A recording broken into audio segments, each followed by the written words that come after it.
When my grandparents passed away, rather than having my parents sell their house, they allowed me to live there since I was old enough to move out. I only needed to cover the property taxes and monthly expenses.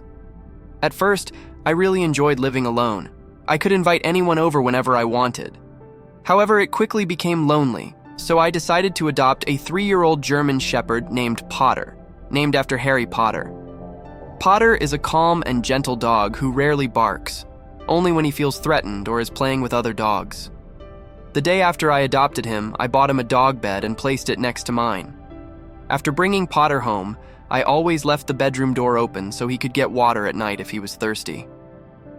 One night, shortly after adopting him, I woke up to Potter barking outside my room. Drowsily, I got out of bed to see what was going on.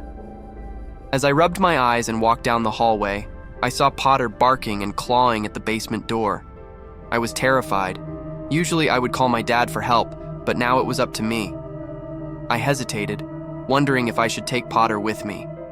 I quickly realized I wouldn't go down there alone. I opened the door slightly, but it was enough for Potter to push it open and dash down the stairs. I flipped on the lights and followed him. To my concern, he had gone silent. I called his name as I looked around and found him standing still, tail tucked between his legs, staring at something in the far corner of the basement, which was obscured by a wall.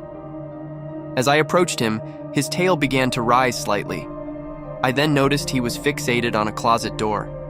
His momentary confidence faded, and I was left wondering whether to open that door and what could be lurking inside. I didn't know Potter well enough yet to trust him to protect me.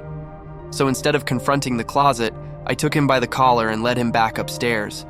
He kept glancing back at the corner as we ascended the stairs. Once upstairs, I shut the basement door and returned to my bedroom, closing the door behind me. Feeling unsettled, I went to the kitchen to call my dad. After 3 attempts, he finally answered, groggy. I explained the situation and asked for his advice. He suggested I go back down with a large knife or some weapon to investigate the closet. I told him I was too scared, and during our conversation, I realized the basement door was still open. I paused to listen and heard what sounded like footsteps approaching the front door. I ran back to my bedroom and told my dad. He instructed me to hang up and call the police. I did just that. By the time the police arrived, the intruder had already fled. Unfortunately, I had left a significant amount of cash on the bar, and it was all gone. The basement window was wide open, confirming it was a burglary while I was home. This incident occurred just 2 weeks ago. I've always had a fear of basements since childhood. Now that I'm 18, that fear has lessened somewhat, but I still glance over my shoulder at any noise behind me, feeling a slight flutter of anxiety when I'm alone.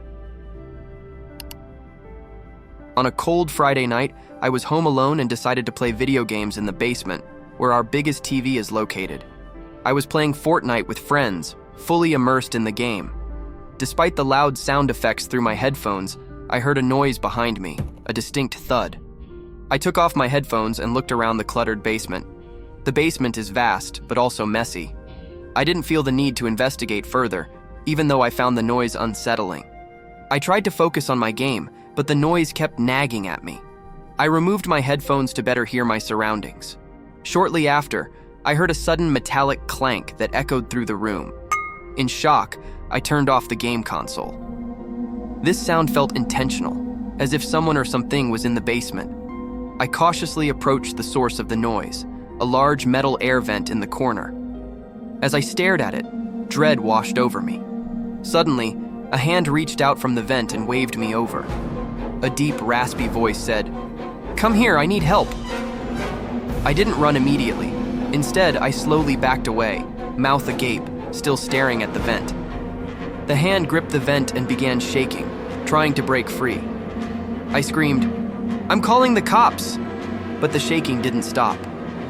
Following through on my threat, I called the police and told them to send someone immediately.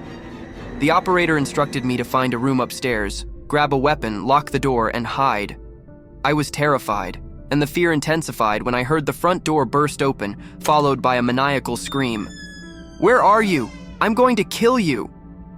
I heard him run up the stairs, moving so quickly it felt like he was taking 2 steps at a time.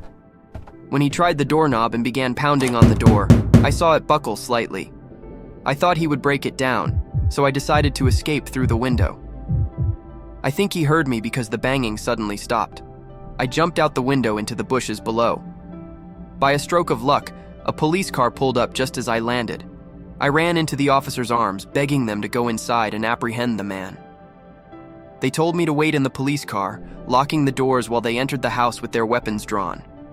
Not even 5 minutes later, the officers emerged, handcuffing the intruder. As he took my place in the back of the squad car, he shot me a hate-filled glare that still haunts me. That entire experience lingers in my mind, and while I occasionally hang out in the basement, I do so far less often. The story I'm about to share is a collection of blurry memories from my childhood. My brother and I often played in the basement of our old house, where our dad had set up a hockey table, pool table, and video games.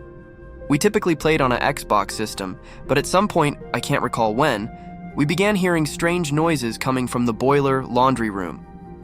The first incident occurred while we were racing on the Xbox. Suddenly, the dryer door slammed shut. We called out for our mom, thinking she might have been in there, but the room was dark and empty. Realizing this, we ran upstairs screaming for our parents, leaving everything behind. Our parents came down, likely thinking it was just childish antics, but found no one in the laundry room.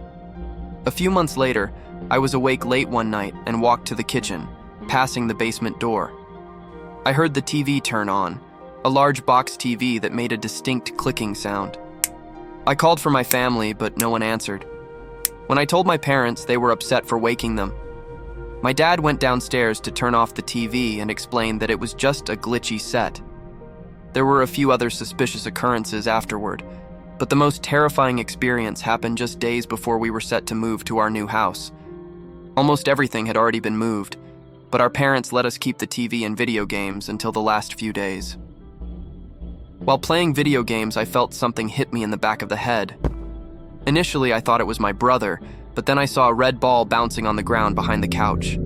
As we looked at each other in horror, the door to the boiler room slowly shut. Once again, we ran upstairs screaming. Our parents came down, but when they returned, they seemed unusually silent.